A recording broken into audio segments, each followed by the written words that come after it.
Disney Channel presents a Summer of Stars event, Wizards on Deck with Hannah Montana. Let's go. That's Wizards of Waverly Place on the Sweet Life on Deck with Hannah Montana. Wow. It's Hannah Montana! Friday, July 17th on Disney Channel. Be here for Wizards on Deck with Hannah Montana. Did you hear that? It's one cruise you will never forget. Watch Wizards on Deck with Hannah Montana. Premieres Friday, July 17th at 8, 7 Central on Disney Channel. Well, here we are. The 10-year anniversary of Wizards on Deck with Hannah Montana. So 3 years ago, I took a look at That's So Sweet Life of Hannah Montana for the special's 10th anniversary, where I looked at it not only as a crossover special, but how all 3 episodes worked on their own. Well, at the end of that video I said this, which I guess I'll have to cover 3 years from now on its 10th anniversary. Now, I'll probably just do it next year. Now, you'll notice a few things. 1, holy shit, I used to be fat.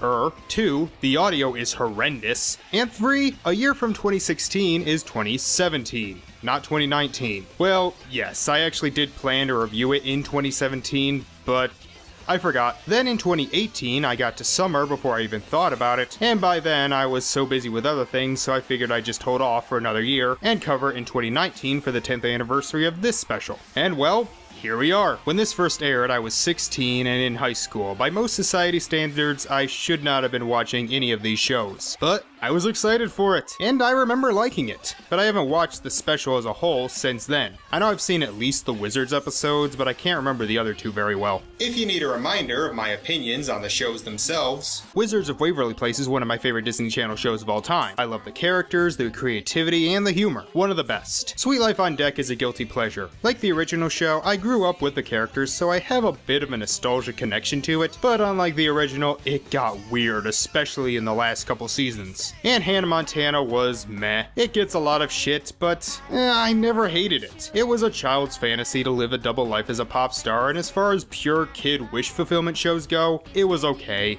Well, now that we got that out of the way, let's see if Wizards on Deck with Hannah Montana still holds up.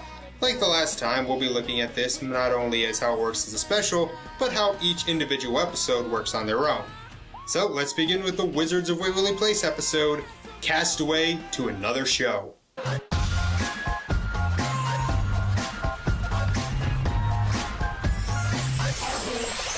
It's not what it seems. So we start with Alex doing homework. Great, we broke the universe again. So Alex is behind on her science projects, forcing her to work over break. Teresa comes in with a letter saying Justin won a trip on the SS Tipton to Hawaii, but since they only allow teens to go, their parents can't. And since she's grounded, neither can Alex. Alex, you're gonna come to this ship with us and drop off your brothers, and maybe seeing all the fun they're about to have will make you feel really bad about yourself. Is that good parenting? Better than my parents' method of just yelling and thinking that'll work. So we get to the SS Tipton. Hey, Mr. Mosby. Teen cruise to Hawaii. Awesome, huh? Where's the applause? Did the audience fall asleep? Come on, audience, what are we paying you for? Like last time, I'm wondering if kids who were either really young or not born when these shows aired will be confused if they're watching this episode, if they're binge watching Wizards. The Russos arrive, and after some comedy with Teresa and a life vest... But Mom, you have all those swimming medals from high school. Honey, what do you think I was so fast? I couldn't wait to get out of the water! That's why I was the best at track. I hated running. Also, what is this guy wearing? And if you hate water, why were you excited to go on a cruise? They meet up with Mr. Mosby. The ship's name is Tipton, which has the word tip in it. It also has the word ton in it, as in the ship weighs 87,000 tons. How does this thing float? I still wonder that to this day. Mosby tells them about the school, and Alex finds out, getting her parents to let her stay the week, and attend the school thanks to Jerry's pizza weakness. Pizza bar? Don't get distracted by the pizza. That's part of her plan. But pizza is the second most distracting food after ice cream. I mean, he is right. Although, can you just enroll a student for a week on that short of notice? SS Tipton rules are weird. Mosby takes the boys to their room, which turns out to be the infirmary. True, we were overbooked. Well, look on the bright side, boys. At least they didn't beat you up and throw you off. Seriously, how do overbookings happen in the 21st century? If you don't have any more rooms, don't book them. I appreciate that Justin thinks that London is just a spoiled celebrity who will immediately brush him off. It's like he's making fun of the cliche. Oh, and Alex also brought Harper along.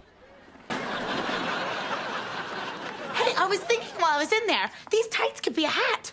How did you not suffocate? Magic. Oh, okay. She brought her to take her place in the science classes she's supposed to take, which Harper doesn't seem to catch on to. Hey pal, you just blowing from Stupid Town? Max nearly kills himself with a blood pressure taker thing. What's that called? Huh. But Zach saves him. I'm Zach. I'm kind of the one on the ship who does weird and hilarious stuff. Well, good for you. Because I'm the one who does incredibly cool, serious stuff that people laugh at for no reason. Zach and Max together. This is gonna end badly. Also, Justin meets London. Wait a minute. Justin and London? Justin. My name's Justin. I used to date a guy named Justin. My name's London. Oh, God! Justin lies about being the paleontologist for the fossil exhibit named Dr. Fossil. If we were going on a second date, and I'm not saying we are because I think the number second comes after the number first. But then again, I was never really good with lowercase numbers. You know, London really was Flanderized to an almost ludicrous degree, but Brenda's song was usually good enough to pull it off. She agrees to go on a date, and Harper goes to class where she meets Cody. I see you like to get to class before the teacher, too. I do, and I'm okay with sitting up front now that my self-confidence is up. You poor kid. Alex also teams up with Bailey for tug of war in order to win tickets to the Hannah Montana concert. Well, at least they mention her, so maybe this time she won't just randomly show up in the end of the second episode. Somehow, two small teenage girls manage to beat two taller, visibly stronger men. Maybe that McGuire woman was right. We are teaching girls that they can beat any boy without any training. In order to win the tickets, they need her name and picture, which of course Alex isn't willing to give. Not sure why, just give a fake name and who cares if they give a picture? 3 people on the ship know who you are and already know you're ditching class. Bailey goes off to win a scavenger hunt to get the tickets while Alex gives a fake name. Ashley Olsen. I could make a statement about that, but all I'm wondering is, how did they sign you up for these classes without finding out who you are? London and Justin's date is going well, but Justin starts to feel guilty for lying to her. It gets even worse when she has to go meet Justin for the meet and greet he won. To win a contest to get on the boat, the Russos. Oh, that's how you know you're full. Justin goes to ask Max for help, and we get my favorite joke. And she's on her way down here to take a picture with the poor Russos. Oh no, we're poor? Well then, guess I can't afford these.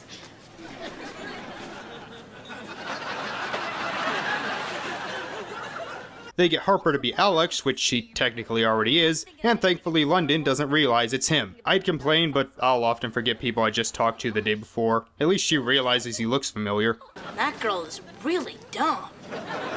I just realized that pretty much every Discom that I grew up with has at least one character you could classify as mentally handicapped. Time! I finished first. No, I finished first. You see, this is exactly why I said we shouldn't drink from the same cup. You can't tell who finished first. Where do you think these guys are right now? Like, in universe, they're both would probably be in their mid-20s. I mean, I know Max was gonna get the sandwich shop, but that probably went under within a couple of months. And Zach, he's probably still living with Carrie or mooching off Cody's millions. I do love these two together. They're both dumb, but Max is a little bit more weird, which gives way to a lot of good laughs. Mosby appears to be teaching the class about lobsters, must be taking a page from Dr. Jordan Peterson. How long does it take to get from the Atlantic Ocean to the middle of the Pacific Ocean? Well, that is an excellent question, Alex Russo. I always refer to students by first and last name. That's normal. You're an amazing student, Alex Russo. Stop saying her full name. No one talks like that. Meanwhile, Alex and Bailey have become good friends, even if she thinks she's named Ashley. Justin comes over and tells her how dumb London is, as he decides to tell her the truth. Max and Zach come in on luggage carts as the plots come together. They knock Bailey into the hot tub, making London ask Justin to save her, which he can't. But Alex does, and when asked her name, she says Ashley Simpson. Was she even relevant in 2009? In a cataclysm of plots, Alex's real identity is revealed, and Justin is dumped by London for being a dumb doctor. Well, we did only have about 2 minutes left, so I guess we better start wrapping up plots. Alex is forced to take the class, and she sends Harper back home, which means she probably won't be in the next episode. Wait, did I say Rome or home first? She'll like Rome. Harper was never seen again. So yeah, this episode was great. As a crossover, there are a lot of great interactions. Max and Zach work perfectly off each other, and every other duo clicks. The comedy is great, there's a lot of good lines in here. There's not much of a plot, it's more like a series of sketches loosely tied together by the crews in science class. And there are a lot of them, so they all kind of just wrap up in the last 2 minutes, but I still found it really fun. And I think, even if you have no idea what the Sweet Life is, you can get a hold of the characters pretty quickly. And if there is one really small nitpick, I wish they had used magic more. That could have led to a lot of good jokes. But yeah, this is a really strong episode, whether you're watching it as a crossover or a standalone one. So now we move on to the Sweet Life on Deck episode, Double Crossed.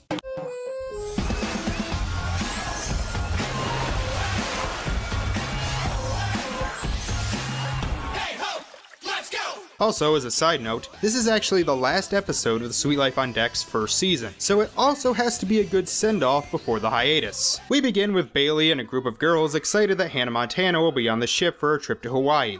Well, it just so happens I know Hannah Montana. Yeah, I met her after days of thinking I was gonna die. Holy shit, it's Hannah Montana! You mean she's actually gonna be part of the episode? Like the whole time and won't just show up for 2 minutes at the end? And hell, even Lily is there as her alter ego Lola. Also, this show could have some good physical comedy. So what do you recommend? Me. Thanks, but I'm already nauseous from the whole boat rocking thing. Who the hell are you? Also, Zach, shouldn't she look familiar to you? Shouldn't you be asking her why she looks like Gwen from when you were in that school play? Because yes, that was Selena Gomez. But that isn't it. Selena also played Michaela, Hannah's rival, on Hannah Montana, meaning there are 3 triplets running around in this universe. Justin shows up and we get an exchange between these two, which again, if I'm watching this not knowing what Wizards is, I might be a bit confused. Wow! Your brother thinks you're gonna end up in a dead-end, go-nowhere minimum wage job? We have so much in common! Stop pointing out how similar these Dizcoms are. You're giving the haters more ammo. Max shows up and starts doing some magic in front of London. Or maybe he just stole Aggie's magic bag. Do you want it? I mean, all it's gonna cost you is a lunch with a charming, handsome young man. She's 18, you're 14. That's illegal. Thank you, but I've already tried one nut from your family tree. Oh, no, believe me, I'm nothing like my brother. He thinks he's so cool because he wears clean clothes and showers every day. And that's why the cat won't lick you. You have a cat? I mean, even the dog disappeared after its first episode. Hannah is stuck in her room being stalked by the fans. Cody comes by to get tickets for Bailey, so she'll go out with him, but she just hands him a picture and he is buried alive. Hannah does bring up the fact that she can't just take off the wig because it will be weird for Miley to come out of the room. Meanwhile, Alex decides to prank Justin by ripping off Big Fat Liar. Justin knows it was Alex, but Mosby thinks it was Zach, so Alex hides in Zach's room. Wow. You like my place, huh? Still not as bad as my brother's room. Mosby finds the die that Alex dropped, and since she hid, he now is certain that it was Zach as he confines him to his room. But that's not... Your butt is confined to this cabin. You'll have to entertain yourself with whatever's in this room. I think I can make that work. Ew. Woody does something stupid as Cody realizes he may have to tell Bailey the truth. What, that you only saw Hannah once for a minute? But he decides against it. Now what am I supposed to do? Look to the heavens and plead? I want Hannah Montana tickets in Hawaii! Want Hannah Montana tickets to Hawaii? It's a simple joke, but I kinda like it. So there's a scavenger hunt for free tickets, which was also mentioned in the previous episode, so Cody decides to go for it. Back with Zach and Alex, she tries to leave, but Zach mentions how lame the prank was and thinks it was Cody. So they decide to go up to the deck to see if anyone saw who actually did it. What exactly is Alex's plan here? London, I brought you a present. Dirt. Alright, that was pretty funny. The plot points connect much more in this one than the last, which makes it feel less like a series of sketches, but a lot more confusing to talk about. Eventually, Zach and Cody get in a fight on the boat, after Zach forces him to lose the scavenger hunt, and Alex and Zach are confronted by Mosby and Justin. Just Justin, Mr. Mosby is our host on this lovely cruise, and you insult him by arguing with him. Come, brother. I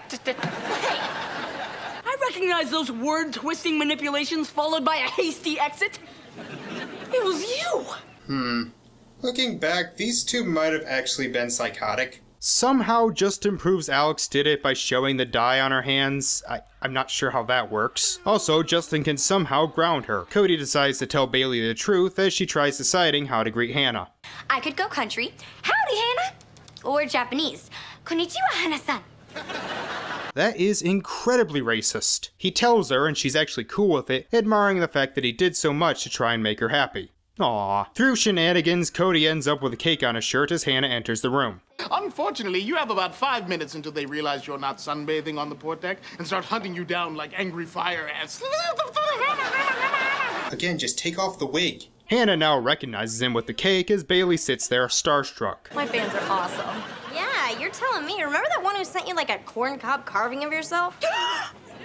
You got it? She gives them free tickets and backstage passes, and I just realized she never interacted with any of the characters from Wizards. Oh, and Cody and Bailey are now dating. Well, it is the season finale. Guess they gotta do something.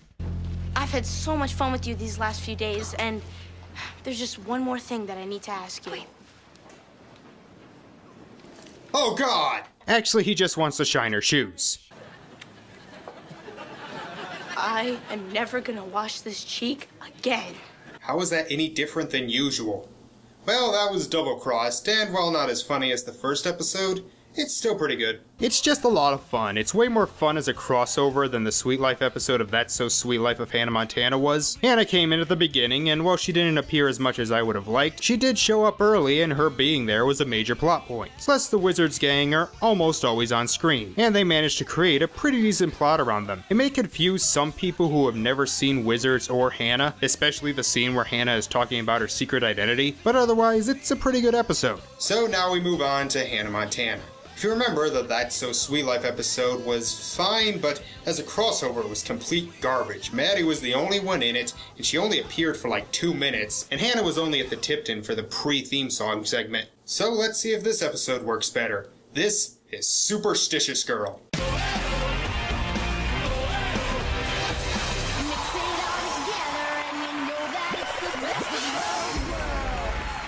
We open with the SS Tipton docked in Hawaii, as Lily is looking for her lip gloss. And now we can't leave the stupid boat because you can't find your stupid lip gloss. It is not stupid. It has SPF 30, the healing power of aloe, and it tastes like coconut. I like coconut.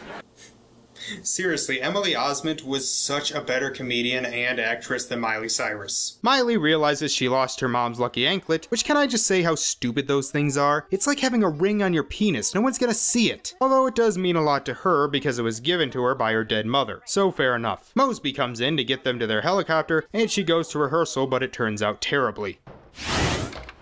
That was the worst rehearsal ever. Wasn't that terrible? The lighting guy booed. Oh, don't take it personally, those guys hate everyone. She also gets a rat on her head, don't ask. But I think Hagrid had this room before us. Don't you dare insult Hagrid. After some lame comedy, she realizes she must have lost it in her dad's room. So she leaves and we do get a decent joke with the maid. It's like Mick Jagger all over again. Her dad is feeling seasick, which makes me wonder why they didn't just take a plane. It's faster, no crazed fans, and no risk of seasickness. Her dad tells her it might be in one of her socks, but when they get back to the room, it has been cleaned. We then start our subplot with Jackson and Oliver. Is paradise. Tell me about it. I haven't washed a dish in 5 days. Sweet! Oh, that reminds me, I better do the dishes. A box gets dropped off at the house, and I think this scene shows why I never thought this show was that bad. While Miley and Billy Ray were not very good actors or comedians, the supporting cast could get some pretty big laughs. Hey, Dad, you got a package from, Schlummacher Hummacher. I'm gonna open it, okay? Well, why not? So the two try and come up with some way to open it carefully, and I'm going to assume things will go wrong. Miley and Lily are digging through the laundry. Why don't you just ask? Where the hell are the Wizards and Sweet Life people? Oh, Mr. Mosby, thank God. The maid found the anklet and London takes it. Look, I'll just hold it for safekeeping till the owner shows with the receipt and 2 forms of ID. Does this seem like something London would do? I mean, yeah, she does love shiny things, but she seems to pride herself on her money and getting something for free, especially when it belongs to someone else. Feels a bit off. So I guess they'll go the rest of the episode looking for it, not knowing London has it, right? Hey, look, London's got your anklet. Or not. The last thing we need is to be recognized. Hey, Hannah! Shut up, kid. I'm trying to be incognito in my bright purple hoodie. You want to spend a little one-on-one time with old Zach Donald? Here a kiss, there a kiss, everywhere a kiss, kiss. Why is this kid so weird? Did I miss something? I don't understand these late 2000s kids. The two go to talk to London, and we get a callback to the last episode with London wanting her to sing her theme song. London doesn't want to give it up, though. So I guess the rest of the episode is going to be her trying to bribe London in order to get the anklet back. The diamonds are fake. Ew! No! Or not. To be fair, this scene is actually a little heartbreaking. Knowing how much that anklet meant to her, it is a bit sad. What can a stupid storm do to me now? What the hell? You don't fasten that on better? How does it not fall off when you're dancing? They were out of strawberry shortcake, but I got pudding. Sorry, but I don't like chocolate. Yeah, don't you remember? Vanilla, my favorite. Lily gives her one of her wigs, but unless the two are trying to start some J-pop group, I don't think it'll work. So they just decide to dye it. Back with Jackson and Oliver. Are you kidding? Oh god, he's turning into Chase. They get Rico and he agrees to open it as long as he gets to play with whatever is in it first. He opens it and... Oh, good call. What is it? Well, it's not a robot. What's that beeping?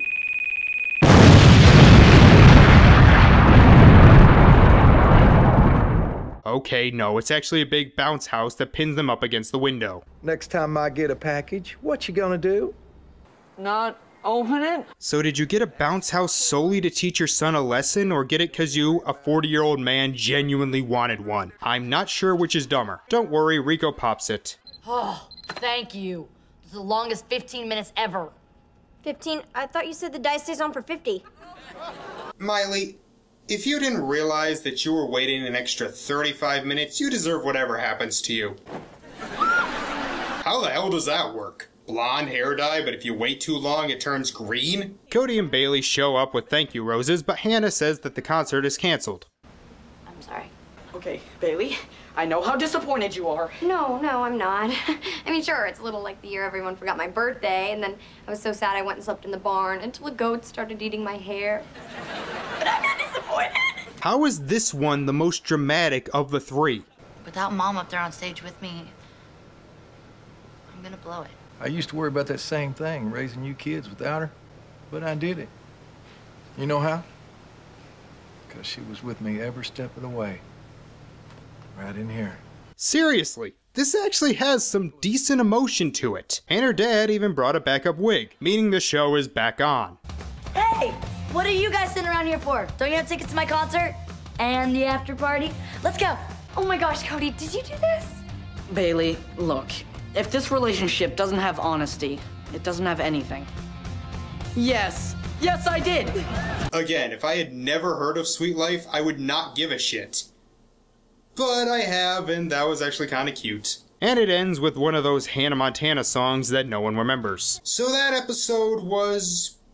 good. Yeah, the plot was pretty dramatic. You understand why the anklet means so much to Miley. Some of the comedy was fun, and I like that it didn't end with her just finding the anklet. It was way better to prove that her mother is with her always and not just because of a piece of jewelry. This was also a much better crossover episode than the That's So Sweet Life episode. Well, we didn't see any of the cast from Wizards, which still pisses me off. I mean, it's not like they aren't on the boat. There was nowhere for them to get off. At least the Sweet Life on Deck crew had enough to do. Mosby had some good laughs. I liked the development with Cody and Bailey, and Zach had some nice callbacks. While London seemed a bit out of character, it wasn't enough to ruin the episode for me. So yeah, Personally, I think this was better than That's So Sweet Life of Hannah Montana. Not only were the episodes better overall, but there were more interactions, more characters meeting and talking with each other, and all three felt connected. In the Wizards episodes, they keep mentioning that Hannah will be coming, and in the Hannah episode, we get more development with Cody and Bailey's relationship. And I guess this would be the last of the big more than two shows crossing over events, and my last one is an avid watcher of Disney sitcoms. There was a crossover with Good Luck Charlie and Jessie. Mr. Mosby was in an episode of Jessie that must lead to so many questions. And there was that whole Disney Spooktacular weekend that I will not do because I've only seen one of those shows. Let's just think about this.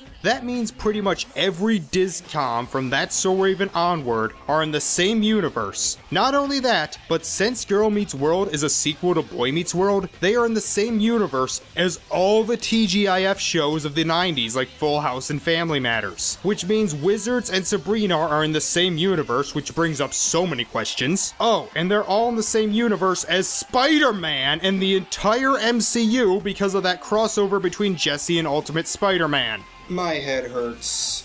Well, I hope you all enjoyed. So thank you all for watching, and I will see you next time. Bye. Well, you know everything's gonna be a breeze. Let's head out to Limo Wow Front. This boat's rocking. When you can get all you wanted. When you're famous. Living the sweet life. Best of both worlds. Be careful not to mess with a girl like me. Hey, ho! But it seems I am telling you, Cody, it's uncanny. She looks exactly like Bailey. You want to come see for yourself? Oh, dear.